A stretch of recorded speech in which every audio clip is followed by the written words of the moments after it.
L'Aliança Mar Blava ha alertat avui sobre els impactes mediambientals de les prospeccions petrolíferes previstes entre Eivissa i València, sobretot en els cetacis i espècies endèmiques com el virot. A més, han advertit que la pesca es podria reduir a la meitat, un 50%. Segons el grup ecologista Gent, el mes de juliol ja es varen iniciar els sondejos sísmics.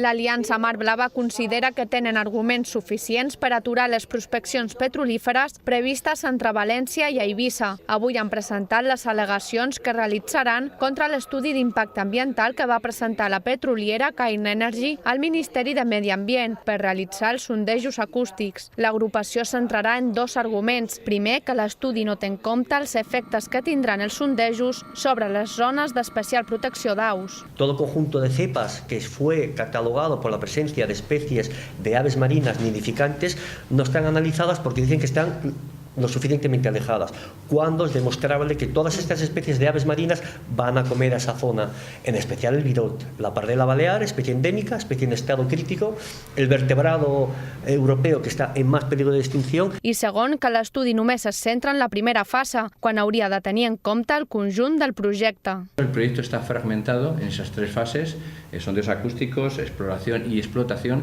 y creemos que eso está fragmentado de una manera errónea. Tiene que plantearse el proyecto en su conjunto, porque esos impactos que hay en las diferentes fases son acumulativos. Segons ha explicat Carlos Bravos, si Medi Ambient informa desfavorablement, el projecte es podria aturar sense necessitat de pagar cap indemnització. A més, ha recordat que és important actuar ara perquè tenen pensats nous projectes d'explotació que acabarien rodejant les Balears. La gerent de Foment de Turisme també ha destacat les conseqüències negatives que tindrien sobre el turisme. La isla de Ibiza vive directa e indirectamente absolutamente del turismo, y cualquier ciudadano de Ibiza debería estarse informando de lo que está pasando y lo que tenemos en juego.